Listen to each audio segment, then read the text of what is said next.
Creative human capital. This pillar aims at reforming the education system for the purpose of better preparing youth to become competitive and productive members of the workplace. Human capital is a concept used by economists to designate personal attributes considered useful in the production process. It encompasses employee knowledge, skills, good health, and education. Human capitals allow an economy to grow. When human capital increases in areas such as science, education, and management, it leads to increases in innovation, social well-being, equality, increased productivity, improved rate of participation, all of which contribute to economic growth. Hello and welcome, dear viewers, to your program, New Kuwait, in which we will talk about many subjects and topics related to our National Development Plan and hope to enrich your imagination. And in this episode, we will talk about one of the 7 pillars, which is creative human capital, with our special guest, Dr. Mohammed Afif. Hello and welcome, Dr. Mohammed. Welcome, Saad. It's always a pleasure talking to you about the philosophy of success. And we spoke about many topics with you. I remember we talked about the law of leadership. We spoke about the law of the lead and the process. Now I think it's the law of process. Yeah, we talked about the lead and influence. Then now the third one, which is the law of a process. Yes, what is the law of process?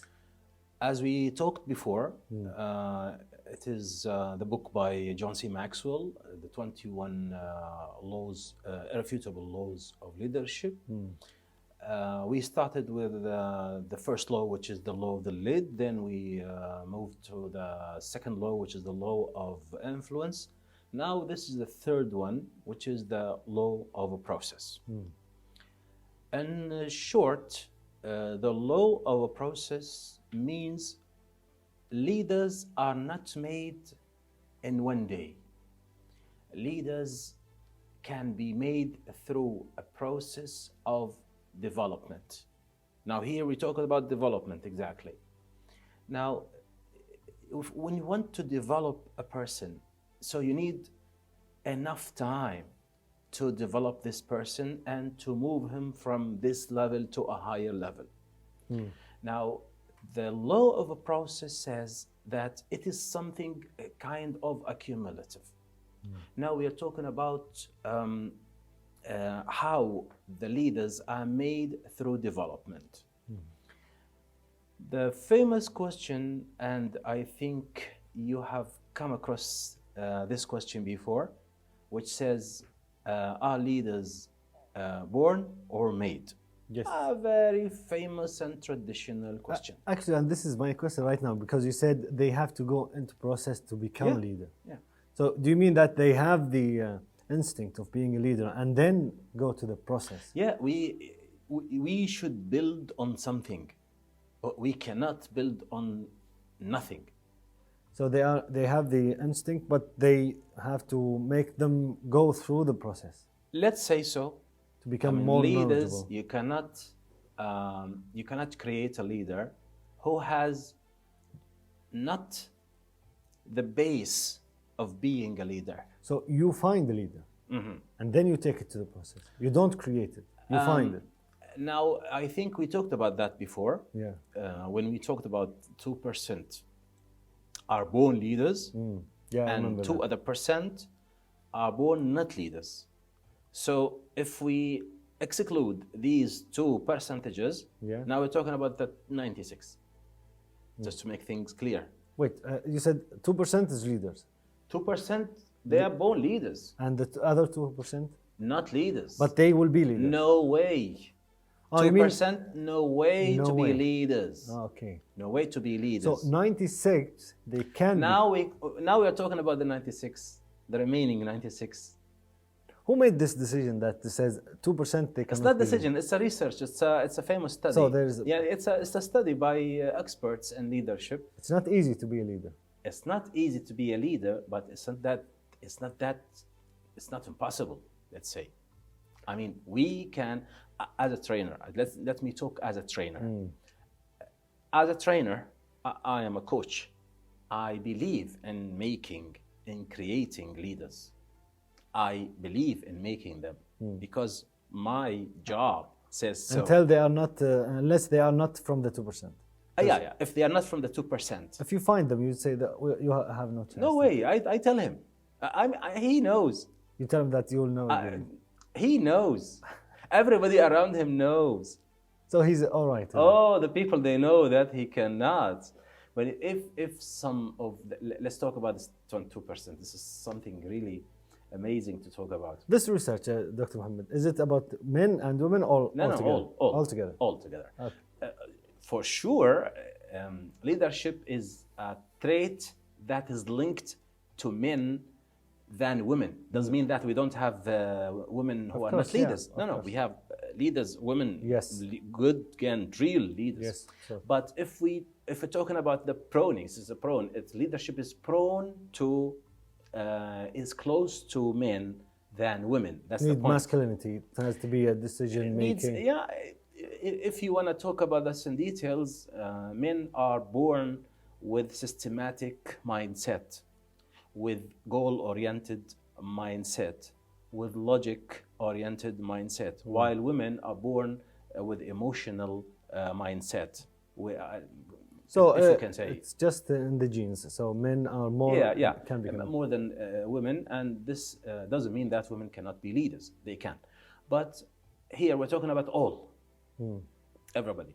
So if you want to talk about this percentages of 2%, they cannot be leaders. A lot of examples around us, you can find them. I know it's rare, but like every 100 people, you have 2 people. So it means you have met some of them.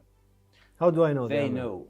They know. I don't need any responsibility. They know. Usually, they don't have social skills. They don't have influence. They cannot influence others. Usually, they are isolated. They are introvert people. They don't like to gather with others. They like to stay alone. Maybe shy a little bit. Yeah, they are shy. A lot of traits they know themselves. They refuse to be leaders. Yeah. By the way, if this time 2%, if you come and tell him, please go to be a leader, tell him no way, he will tell you. Okay. But there is an exception when. Do you think he feels bad about this? Or no, not feeling bad. Maybe he is in his comfort zone.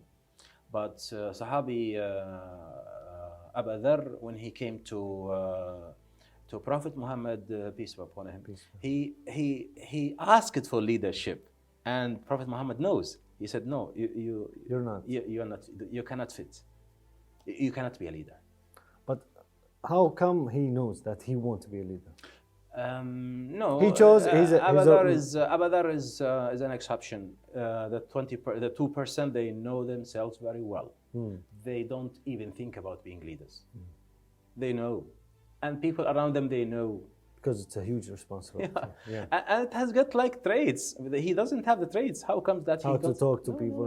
He's not. He cannot fit. He cannot fit. So that is why when we talk about the idea of making leaders at the process, which is the law of the process. Yes. Making leaders, this means that we need to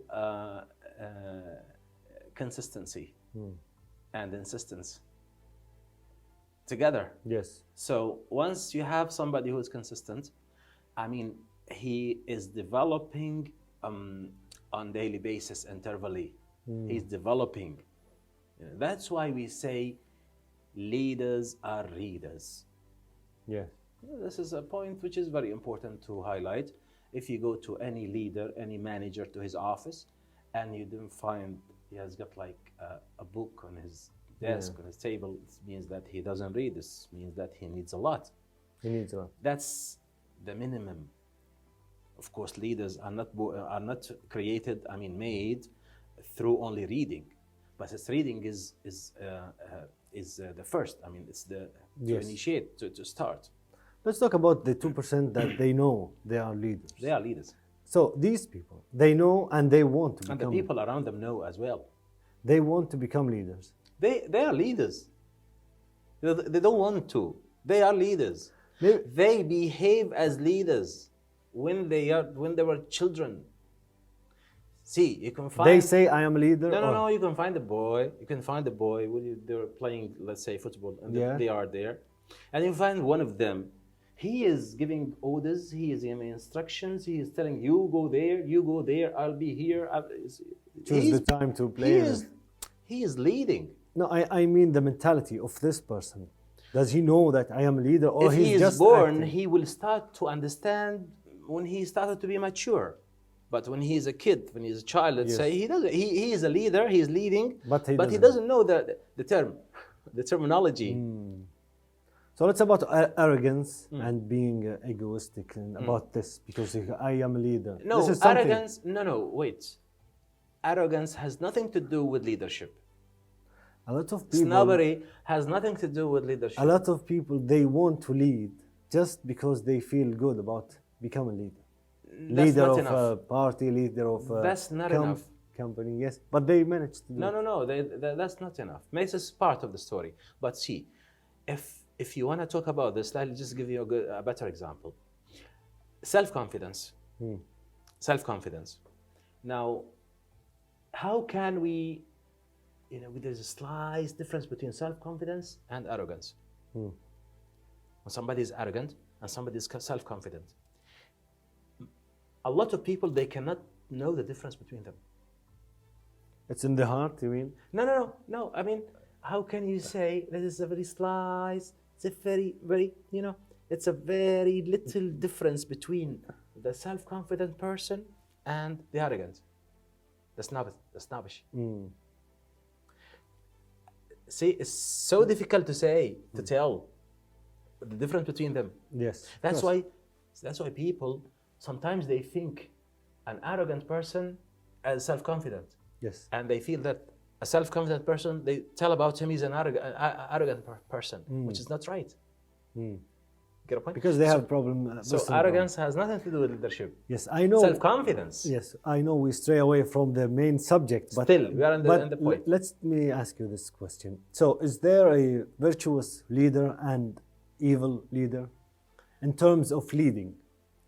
The thing that make, like a lot of wars, have great leader, but they are evil. So, the terms of how to lead something. Yeah. Leadership is leadership. Yes. Either it is in the bad side or in the good side. I mean, this person, Can we call Stalin, them- Yes. Stalin, And many others.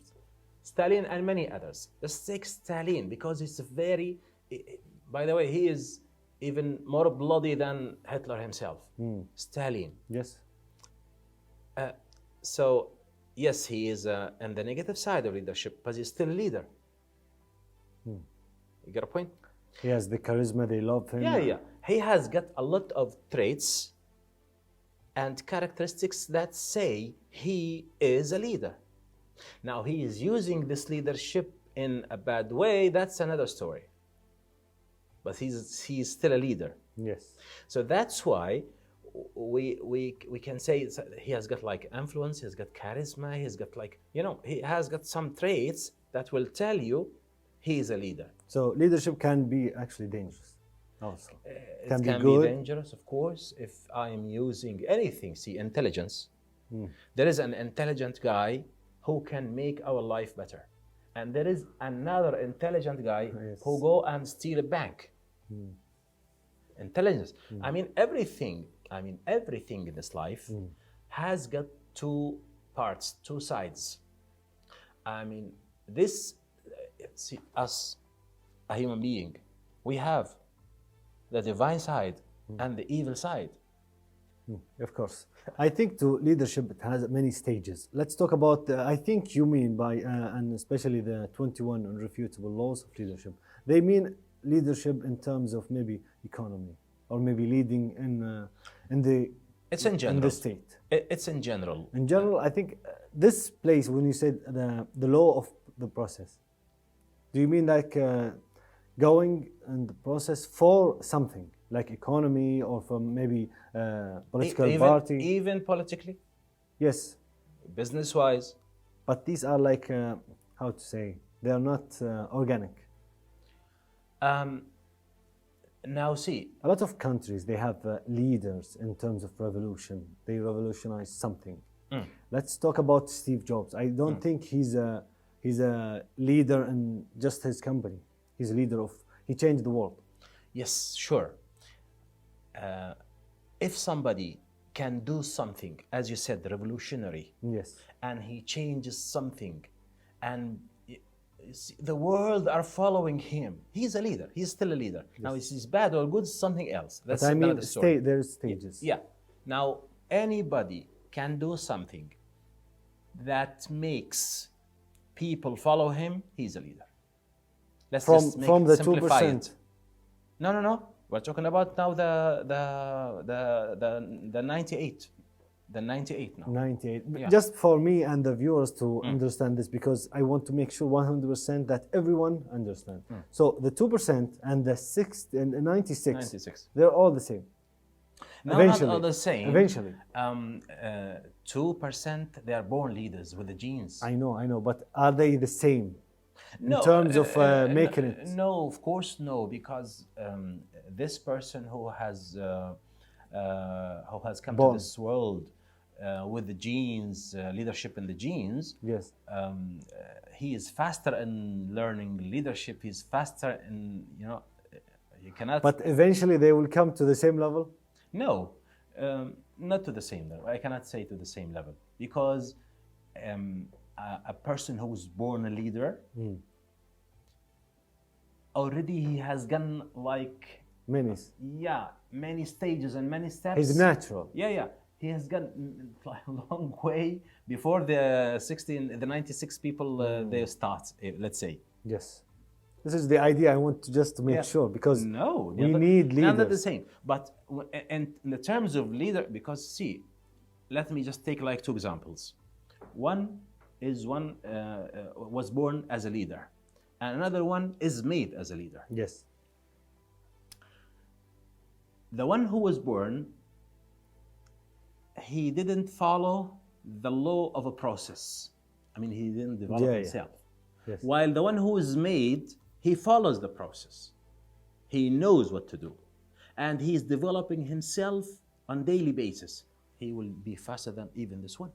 Okay. Yes. You get a point? Yes. So it's tricky, it's good, and that's the law of a process. You have to know what to do, and when, where, and how. As you know, we need a lot of leaders in our national development plan, and to talk about leadership's laws of leadership and skills, it's really something fruitful. Thank you so much, Dr. Mohammed.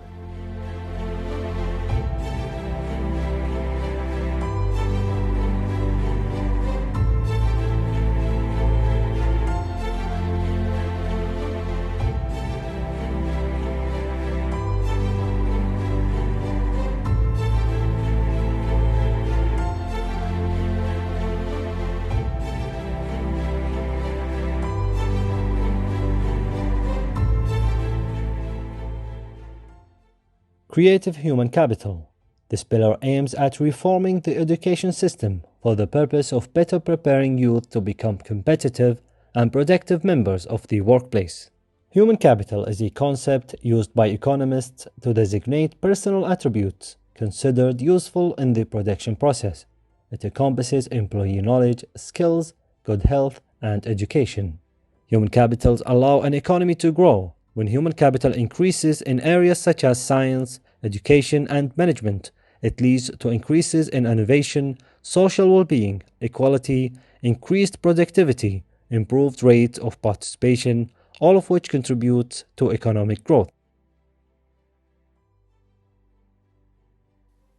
Hello and welcome, dear viewers, to your program, New Kuwait. In our program, we talk about many subjects and topics related to our National Development Plan to achieve New Kuwait by 2035. In today's episode, we choose to talk about creative human capital with our special guest, Maestro Trainer, Dr. Mohammed Afif. Hello and welcome, Dr. Mohammed. Welcome back, Saad. To talk with you about the philosophy of success and leadership, it's always exciting. I remember we talked about the 21 irrefutable laws of leadership. We reach now the law of navigation. Could you tell us about this? Yeah. Now this is the fourth law. and it means the leader has to know the directions. I mean, navigation means a navigator. Yes. Nowadays, in our modern time, we have this navigator, which is the Google Maps and everything, just to make it easy. I mean, it's knowing the directions, but not only the directions. It's to know how to survive with your team. People like to follow strong leaders. And of course, they like to follow smart leaders. And they will judge you. They will judge you for sure, but even They can leave, actually. Of course, they will leave you when they feel that you don't know the law of navigation. Yes. If I want to follow you, I should make sure you, as a leader, that you know where you are heading, taking me with you. So followers, as John C. Maxwell stated in his book, The 21 Irrefutable Laws of Leadership, he said, follow them and people will follow you. I mean, follow these laws, yes, and people will follow you. Followers, they cannot even follow a leader who doesn't know the location and the destination. If you find yourself lost, let's say, you yourself, you don't trust yourself. If you, anybody, just imagine that you are feeling lost. You don't trust yourself. So how comes that people will trust you? Yeah. Simple as that. See how simple as that. So people, they like to follow the person who knows where he's heading and where he is taking me with him.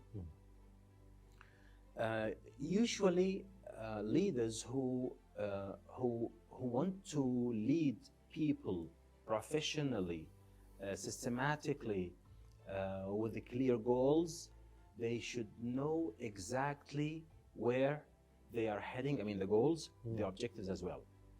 So, to reach that big goal, we need to prepare some objectives, to be prepared, to get ready to reach that goal. We need to follow these objectives. Now, suppose that I don't have the objectives, I don't have the goals. This means that I am lost. I don't know what to do. So people will not follow me. Now, here comes the story. If you are lost in a jungle, in a forest, a leader, he will try his best to find the tools and the ways to survive by himself. So suppose that he has got a group. Usually, if there is we have something called the leader of the crisis. The leader of the crisis. He is a leader who appears in a crisis. You know, it happens. Yes, it happens in countries, it happens in organizations, it happens in the family circles, in all the circles. Now, usually when the crisis starts, all the people, they look at somebody. There is one man, one person, I mean. All the people, they're looking at him. They hired this man to be the leader? Actually, you can say they hire him, but they look at him. They're waiting something from this guy, from this person. And specifically this person. Now we are in a problem, a big problem. We need your help. All the people we need your help. Why they think of this guy? Because they feel. Specifically. Yes. We are 10, let's say. And the people, they know because they trust that he knows the law of navigation. Law of navigation means I will take you to your destination safe. In terms of navigation, let me tell you about this example. So the ship needs a navigator to go. The car needs a navigator. Yeah, this is a metaphor. If I have a vision, as you know, we have a vision for New Kuwait 2035. So this vision is far away. So people must believe in this vision. Yes, but it's not yet here. Now the trust you said about this guy who comes in the crisis. So this is something they feel inside their heart. It's not their mind. Or is it... feeling is not enough. Just to feel They is not know. enough. It's a feeling that is based on something that has happened in the past. so they know. I have an experience with you Yeah. when we have faced some kind of trouble before, and you Okay. could handle it. If I have this experience with you, I will think of you in the crisis. So they know this man and they believe in this man. They believe in him, not only they feel they believe in him. They feel they believe in him, and they have seen indications that he can do something in this crisis to take us to the destination safe. Yes. So the leader must be a thinker also, because I think if you want to navigate, you have to be a thinker. Problem solver. Yes, I know a little bit about the near future. If you do this action, there is a reaction. So You're right, Saad. The most difficult thing in this life is to believe in something intangible. Really, really difficult. That's why some people, some non-believers, when you tell them about God, Allah, they can't, they can't, because it's something intangible. yes, they cannot touch, they cannot see. Yeah, so people usually, they cannot, it's hard, really it's hard to believe in something which does not exist. That is a very important point in this matter. So that's why the vision, when a leader has got a vision and he has got people, followers who believe in his vision, that is something really an amazing leadership trait. I don't think this is something you can teach to someone. This Yeah, specific this thing. specifically, yeah, you can say so, because it has to be, as I said, felt. It has to be seen. It has to be. And in terms of navigation, you need to be really brave, because you're going to the unknown. Yeah, you're leading people. You're taking people either to hell or to heaven. And navigating to the unknown, 100%. Of course, Yeah, he to the doesn't know. unknown. But he believes that there is something inside. Once I believe that my leader knows his vision very well, it's clear, and I have got an experience with him before that he has succeeded in this, I can trust him easily. I mean, I can follow him easily. Yes. People like to follow strong people. People like to follow problem solvers. People like to follow smart people. People like to follow the people who know where they stand. I mean, here. Do you think because this leader complete something in them, because he's strong, he's just let's imagine this. You are in a plane, airplane, traveling somewhere.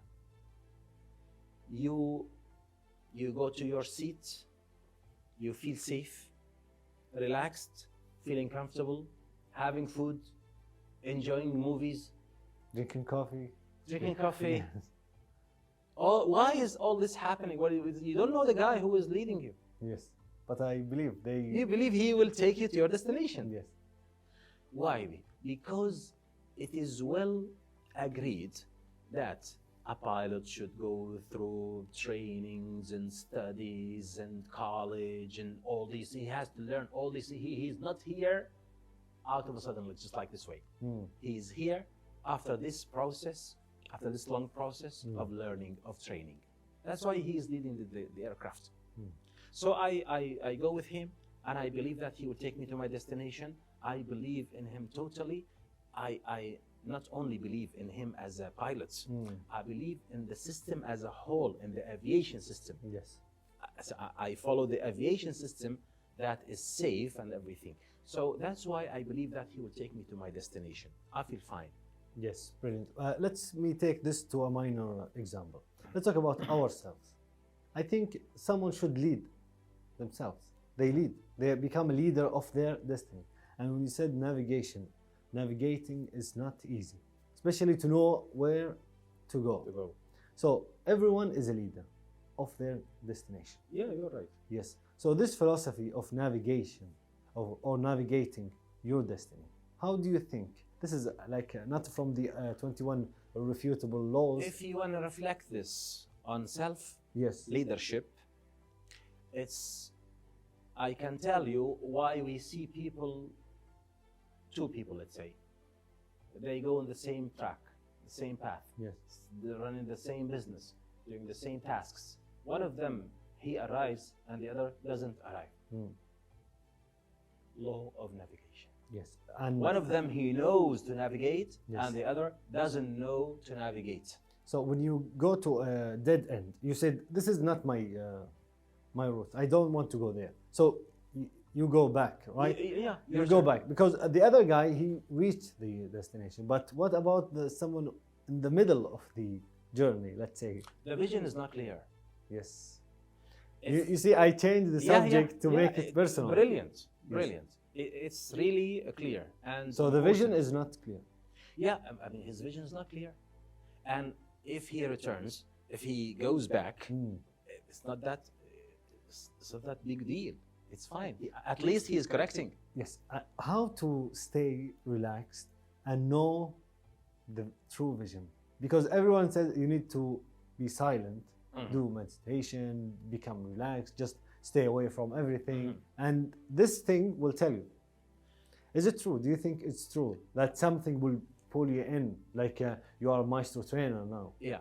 Do you think this thing pulled you in because you used to be an English teacher? Now, if you take it from this perspective, Yes. it's easy to know. It's easy to know. I have a vision, and I'm heading to that vision. I prepared the tools, and even my objectives are clear, and I'm going to that goal. Why should I stop? If things are there, I'm prepared. Why should I stop? Even if it's not clear. Now wait. Some goals you cannot be sure that it's not your goal unless you just make some steps. Why failure is there? I mean, why people fail? See, if the vision, at least you have a plan. It doesn't mean that all the plans will succeed. Am I right? Yes. Not all the plans succeed. Some of the plans, they succeed. Does this mean that the other plans, no, they have vision, they have goal and everything. But for some reason, they didn't arrive there. And not arriving, the destination doesn't mean that You're a failure? you're not a leader. No, some leaders, they go and they reach the wrong destination and everything. They So they adjust. fail.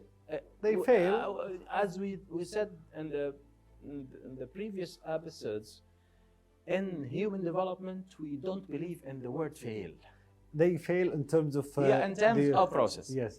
But we cannot say that we are here failures and we have to stop everything and we have are losers. No. I said the plan failed, but he's not a failure. The plan, the failed. plan has come to an end that is not desired. Of course. This is I know because I have a lot of plans failed. Not only Saad. Yes. Everybody. And this is and to switch this to philosophy, it was really exciting. Thank you so much, Dr. Muhammad. That was Dr. Muhammad Afif, Maestro Trainer, and with that we conclude our episode. Thank you for watching.